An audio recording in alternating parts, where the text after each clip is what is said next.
Hola, ¿qué tal? Muy buenas tardes. Bueno, pues es un día soleado, lindo. Pasen, por favor, aquí estamos a punto de presentar la novedad editorial de la editorial Libitum, una editorial que es una muy reciente creación, pero que ya tiene 2 títulos, y uno de ellos es este que está aquí, que ha compilado el doctor José Ramón Narváez. Bueno, más bien que ha escrito el doctor José Ramón Narváez, y que va a estar dialogando y conversando esta tarde para presentarlo con Manuel de J. Jiménez. Bueno, ambos son catedráticos de la Facultad de Derecho de la UNAM, y pues me da mucho gusto darles la bienvenida a este foro Violeta Parra en esta tarde tan linda de domingo. Pues sin más preámbulos ni amplios currículos, espero que puedan disfrutar esta presentación.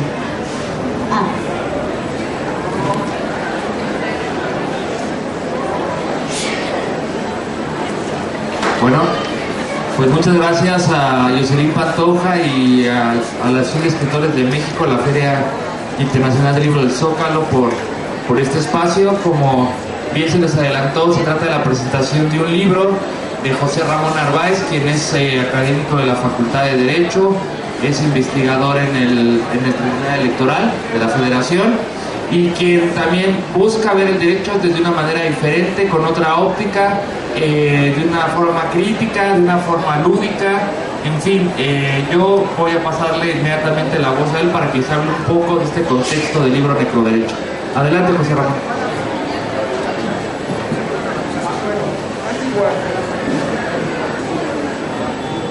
Sí, muy buenas tardes. Estoy muy complacido y contento de estar aquí con ustedes en el corazón de nuestro país.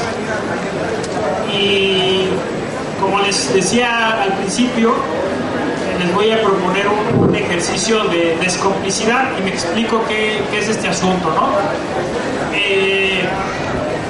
De hecho, deberíamos estar exponiendo en el foro Roberto Moral, porque nosotros comenzamos con un movimiento que llamamos infrarrealismo jurídico, que consiste básicamente en parafrasear o hacer un parangón con el infrarrealismo literario de Bolaño.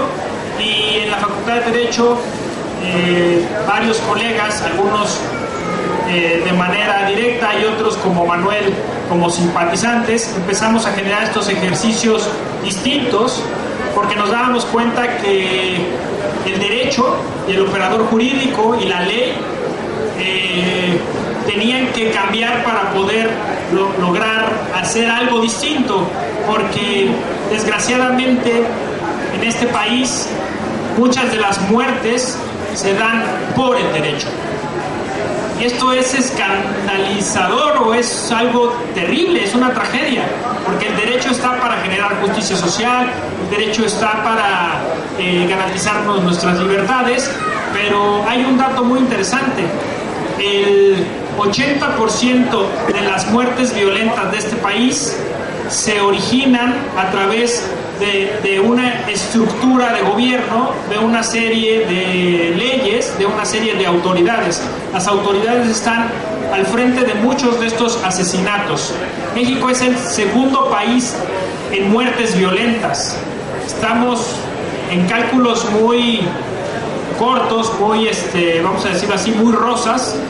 Estamos hablando de unos 300,000 desaparecidos y muertos, ¿no? O sea, vamos a llegar casi a 500,000 de personas en 7, 8 años. Pero además es una tragedia que nos acompaña desde los 70s. Es una tragedia que se renueva, ¿no? Que tiene muchos nombres, tiene muchos espacios físicos. O sea, nosotros pues recordamos como abogados el caso Radilla, y es Guerrero, y Guerrero vuelve a hacer noticia con Ayotzinapa, y no es solo Guerrero, es Tlatlaya, y es un montón de otros lugares donde esos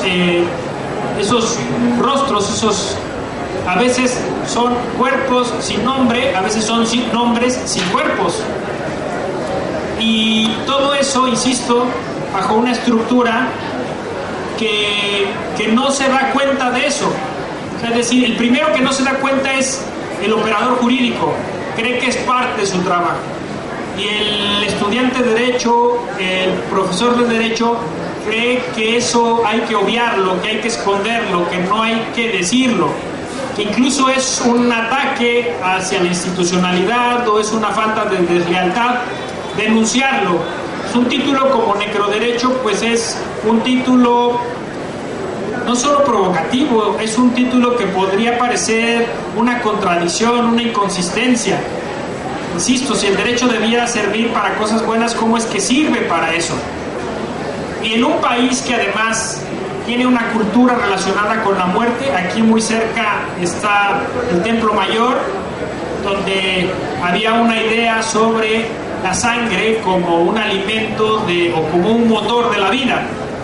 La sangre que se daba pues dentro de una lucha, de un contexto, dentro de una guerra. Pareciera que esa sangre sigue alimentando esa máquina o ese andar de este país. Y si ustedes revisan la literatura está cargada de estas imágenes.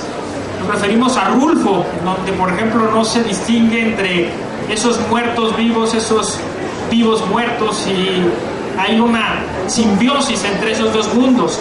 Pero para que esos dos mundos subsistan es necesario rendir culto a quien ya se ha ido. Es necesario saber a dónde irle a rendir culto.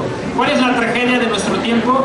Que muchos de esos desaparecidos no hay a dónde irles a rendir culto, no sabemos qué pasó con ellos, y eso genera una desazón, genera un malestar, un no poder hacer un ejercicio de catarsis para poder seguir adelante, y eso va ligado a una falta de verdad. En México no se habla del derecho a la verdad ni del derecho a la memoria, y eso va generando una tragedia que se continúa. El derecho internacional a esas desapariciones que se denominan delitos de lesa humanidad, o sea, es decir, no atentan solo contra la familia o contra el desaparecido, atentan contra todos, contra la humanidad misma. Esos delitos son progresivos, son consecutivos, o sea, es decir, no termina el delito hasta que no aparece el cuerpo y hasta que no hay la reparación de vida. Y la reparación no solo es económica, es también anímica.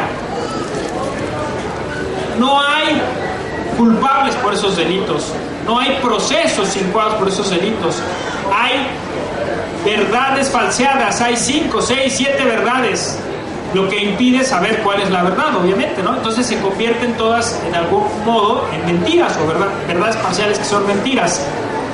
Esa es la tragedia es que nos hemos impuesto el seguir adelante, el progreso, la civilización, no mirar atrás.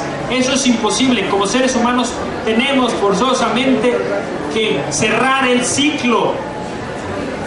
Por eso es que la propuesta del necroderecho es hacerles ver esto a los jóvenes estudiantes de derecho, para que ellos digan: yo no quiero un país que piense que la solución es seguir adelante y olvidarnos del pasado. Yo quiero un país que hace un juicio al pasado, que busca desentrañar la verdad y que genera reparación e indemnización donde debiera haberla, que exige pruebas y que exige que esas pruebas se cuiden y se establezcan dentro de un proceso que tenga racionalidad, lógica, que sea adecuado con las expectativas de esta sociedad. Y está bien que la poesía, que la literatura sirvan como una válvula de escape a todo esto, porque nuestra literatura está cargada de eso, pero además tiene que servir como un detonante para una reflexión más profunda, para una reflexión que nos ayude a decir: yo no quiero ser cómplice de eso. Ese es el punto más importante. El parangón, desgraciadamente, es el holocausto judío nazi. ¿Por qué es el parangón? Pues porque ahí operaba eso, un derecho que era consciente que su misión era desaparecer a una parte, a un sector de la población. Y eso se hacía, insisto, bajo uniformes oficiales, bajo papel oficial, bajo instrucciones oficiales. Y la gran pregunta que se hizo después en los juicios a estas personas que asesinaban a los judíos era: ¿por qué usted lo hacía? Y ellos decían: porque era mi deber, porque la ley me obligaba, porque el sistema me lo pedía. ¿Y yo cómo me iba a enfrentar al sistema? Y lo grave es que entonces eso se volvió una complicidad compartida incluso con la sociedad, porque no era solo el oficial, era también la persona que escuchaba que los trenes transitaban frente a su casa llevando miles de personas ahí y no decía nada. Era también el que veía que a su vecino se lo llevaban y no decía nada. Entonces Hannah Arendt, judía, dijo: el problema no es, porque incluso había judíos que ayudaban a esa tarea, el problema no es la maldad de un hombre, de un líder, de un Hitler. La maldad es de todos. Es una cosa tan cotidiana, tan banal la maldad, que el que nadie diga nada permite que esa maldad siga floreciendo. Y a Arendt la tacharon de loca, de insensata, de traidora. ¿Cómo podía decir eso, no? Parece que nosotros cargamos con ese sino, con ese problema. La maldad no es de uno o dos o tres que cometen esas desapariciones, esos homicidios. La maldad es de todos nosotros si no nos damos cuenta y si no nos atrevemos a hacer este ejercicio de descomplicidad, de decir: no quiero ser parte de eso. Y algunos profesores lo han hecho, de derecho, algunos estudiantes lo han hecho, y este libro tiene esa propuesta inicial, incluso a través de la literatura, de la poesía, y luego tiene una propuesta final, que es una propuesta en el vitalismo jurídico. El derecho debe servir para vivir bien, para vivir en armonía. El derecho debe estar en nuestras manos para poder ponernos de acuerdo entre nosotros, para respetar nuestros derechos entre nosotros. El derecho debe volver a la sociedad. Y hoy estamos en una coyuntura en la que yo creo que el derecho empieza, de alguna manera, a bajar, o si nos gusta mejor decirlo, a explicitarse o a salir de donde estaba, abajo, porque ahí ha estado siempre, ha estado en nuestras comunidades, en nuestros pueblos originarios, ha estado en nuestros barrios en la Ciudad de México, ha estado ahí. Lo que pasa es que una infraestructura infernal se ha encargado de soterrarlo, y un gremio, el gremio de los abogados, de decir que eso no nos pertenecía, que le pertenecía a un aparato profesional que era experto en nombrarlo y en administrarlo, que para ello había que pagarles, que para ello había que generar una estructura en la que ellos se insertaran. Y yo creo que este ejercicio es decir: el derecho que tú has administrado, ese derecho que tú me robaste, ha servido para matar. ¿Qué dices tú a eso? Si no, la primera reacción es: no, yo directamente no he jalado el gatillo. Es lo que decían los nazis. Pero no dijiste nada, preferiste hablar de autores extranjeros y citar teorías extranjeras, preferiste estudiar en los libros de autores que nada tienen que ver con nuestro contexto, y te alejaste del verdadero problema, del problema que es que nos hagan falta tantas personas en este país. Yo traía una poesía de José Revueltas, se llama Si el aire. A mí siempre esta poesía me suscitó muchas emociones. Si el aire no tuviera sangre, si el agua del océano fuera pura y no trajera jóvenes despedazados, si las playas fueran limpias, serenas, si en ellas no la muerte, sino el amor golpeara. Enloquecidos pájaros del viento han llegado hasta aquí para no alejarse nunca. No nos podemos quitar esta responsabilidad, no podemos pensar que es una responsabilidad de una generación futura. El futuro es hoy. Hoy es cuando debemos hacer ese ejercicio de decir, yo no soy cómplice de eso. Muchas gracias.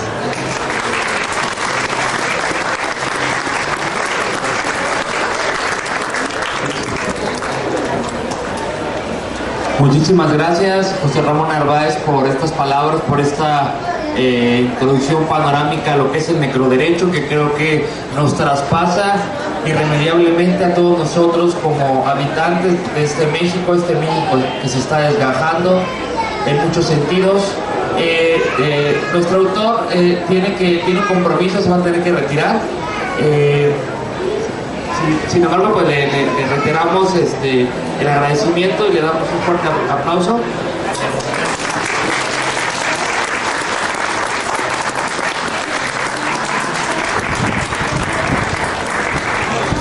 Y bueno, nosotros nos quedamos un poco también hablando sobre este libro que de una u otra manera pone el dedo en la llaga y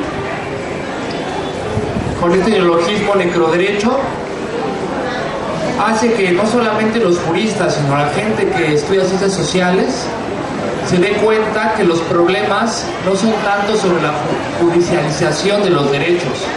Se habla mucho, por ejemplo, de el control de convencionalidad, control de constitucionalidad, cómo operan los derechos fundamentales en los tribunales. Creo que eso es importante, cómo hacerlos exigibles. Pero yo siempre he creído que si se toman en serio los derechos humanos, el primer punto de la agenda debe ser las desapariciones forzadas, las violaciones masivas a derechos humanos, las violaciones de las autoridades. Entonces creo que eso no ha sido primordial o no ha estado en la agenda en las facultades de Derecho, en las universidades.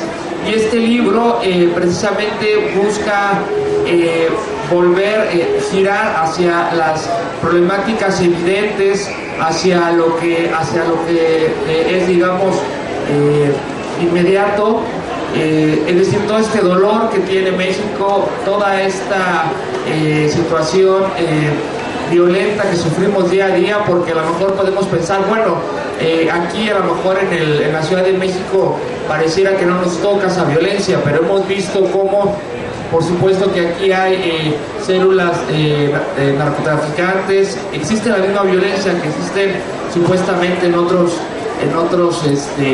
o que está lejos, ¿no? Entonces, pensar en la situación y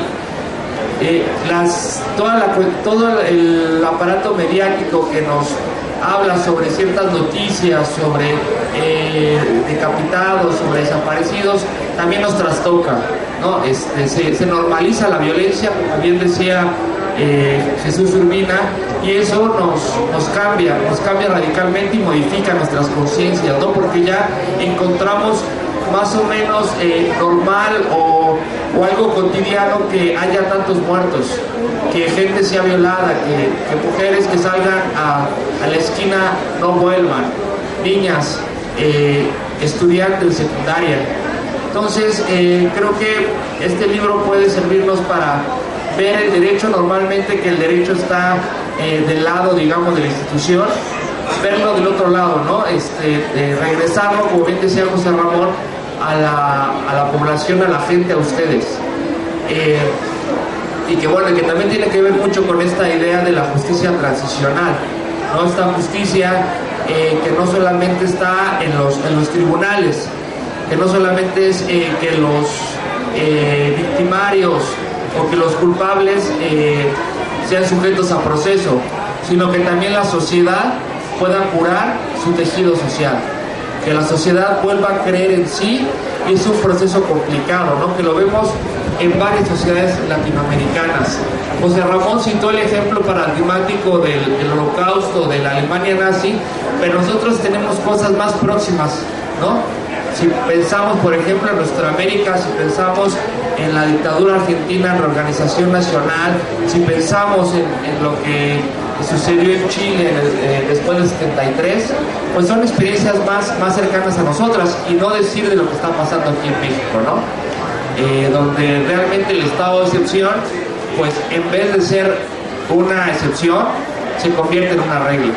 Entonces estamos, digamos, en esa coyuntura, y pues toca a nosotros hacer ese cambio, hacer esos cambios micropolíticos en el día a día, deslindarse, como bien dijo Jesús Urbina, decir, no, la ciudad mexicana no es corrupta, los corruptos son unos cuantos. Nosotros en el día a día tratar de cambiar la situación, buscar una fraternidad real, buscar una solidaridad que se vio bastante ahora con estos terremotos que lamentablemente sacudieron el país. Entonces esa situación micropolítica es la que nos puede ayudar a cambiar un poco las cosas y a cambiarlo sobre todo en la cotidianidad.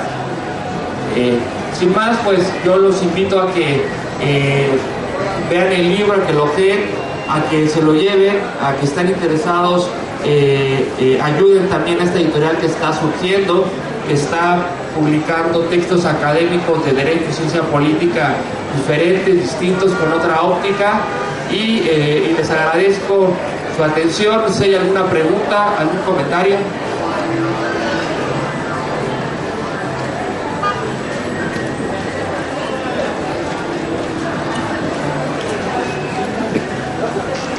No se cobran las preguntas. ¿No? ¿Nadie? ¿Dudas?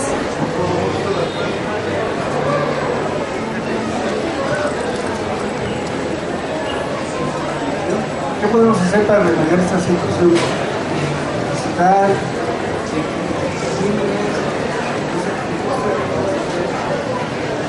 No te escucho. Ya. ¿Qué se puede hacer para por esta situación tan difícil que estamos pasando? Crímenes, desapariciones, feminicidios y demás cosas que están pasando. Bueno, pues creo que la pregunta que haces es muy pertinente, pero también pues implica muchas cosas, ¿no? ¿Qué podemos hacer nosotros desde la sociedad civil para tratar de contrarrestar y frenar la cuestión de los desaparecidos, la cuestión de las violaciones masivas a derechos humanos? Me parece que monitorear verdaderamente las acciones de gobierno, monitorear las políticas públicas, porque no solamente son las acciones de gobierno, es decir, el despliegue del ejército, de la marina, sino también políticas públicas que también nos pueden estar haciendo daño, ¿no? Estos casos terribles de corrupción excesiva, como comentaba Jesús Urbina,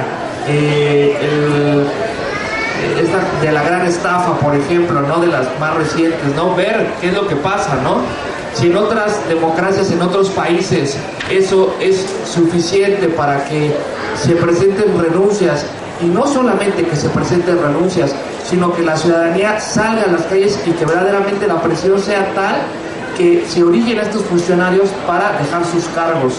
Creo que eso es lo que podemos hacer nosotros, unirnos, no solamente salir a las calles, hacerlo desde nuestra realidad inmediata, de nuestros trabajos, usar las redes sociales. Mucha gente critica el uso de las redes sociales como cuestión, digamos, de cierta inactividad o cierto esnovismo. Yo digo que no, las redes sociales nos pueden ayudar bastante para monitorear, para ver qué se está haciendo en ese momento, cómo se está manejando la información, cómo se está fluyendo, y digamos, podemos, por supuesto, exigir hacer un monitoreo profundo y, sobre todo, pedirle cuentas a las autoridades. El aspecto de rendición de cuentas creo que es fundamental para que los estados realmente sean plurales, y sobre todo para que se sienta el poder popular, ¿no? Ahora que se viene un año electoral, pues me parece que ahí tenemos una arma interesante. Digo, más allá de creer o no en las instituciones, el solo hecho de que nosotros podamos con el voto decir lo que sentimos, nuestro parecer, me parece algo fundamental, ¿no? Ya, sobre todo ante el hartazgo de los partidos políticos, este sistema de partidos que también se desmorona. No sé qué papel van a jugar los independientes, hay liderazgos, hay cuestiones que podemos hacer. Lo que sí creo que es imperdonable y que sí tenemos que eludir a toda costa es mantenernos con los brazos cruzados.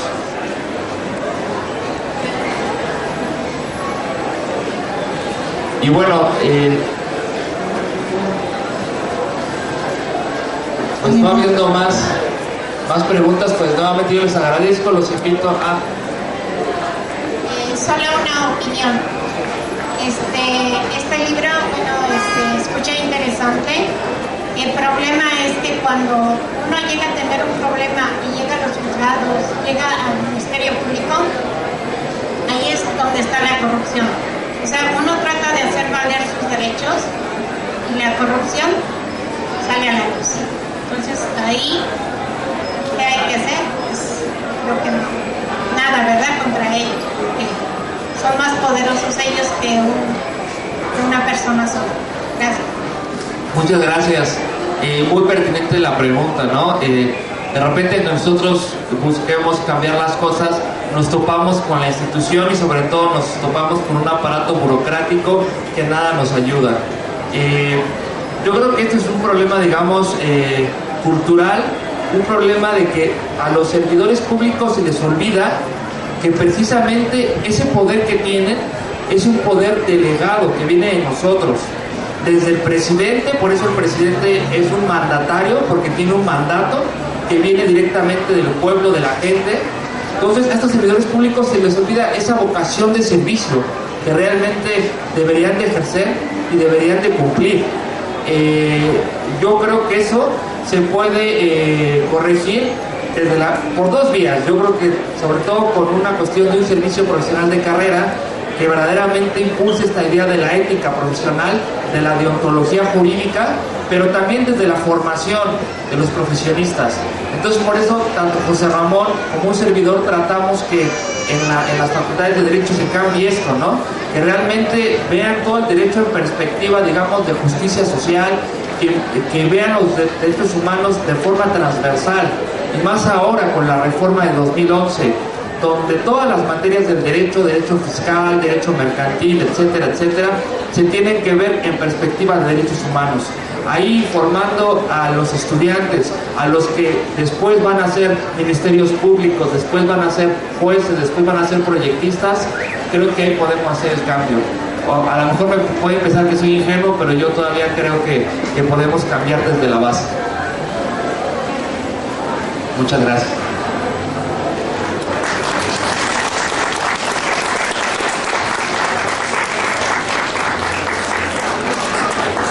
Bien, pues el libro está aquí a la izquierda a la venta, ojalá que se lo quieran llevar. Es un libro muy interesante que habla justamente de estos temas difíciles, que es entender, digamos, cómo está efectivamente presente la muerte y a lo largo de todo el sistema judicial, jurídico y en México. Pues tengo aquí el reconocimiento de Manuel de J. Jiménez, le guardaremos el de José Ramón Narváez para cuando pueda regresar de la Feria de Cuba. Entonces, pues muchísimas gracias.